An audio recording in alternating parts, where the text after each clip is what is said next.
In Kenya, a key opposition figure, Raila Odinga, lashed out at the American ambassador in the country in response to recent comments by the envoy.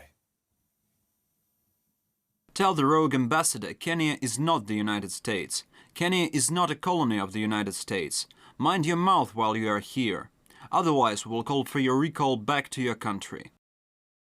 The remarks came after the ambassador claimed last year's presidential election in the East African country was the most fair, transparent and credible in Kenya's history, despite allegations to the contrary.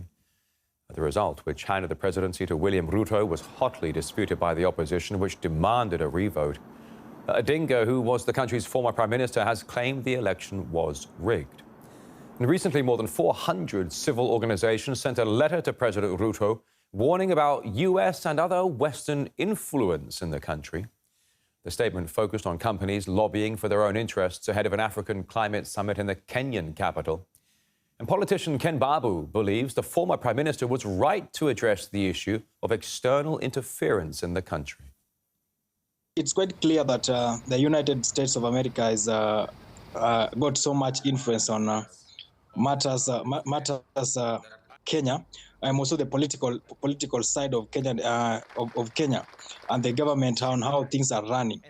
These are concern that Raila Odinga, you know, as the opposition leader and actual leader of the opposition as at now, you have to step up and communicate something. You have to step up and echo some issues that cannot be echoed by local so normal 190, normal citizens. So Raila Odinga, in his right senses, he understands what he was trying to bring out, and I think these are discussions that we need to have openly, genuinely, with a lot of honesty, so that we can control, or rather minimize, or either way influence the level of, maintain the level of influence that the US is having.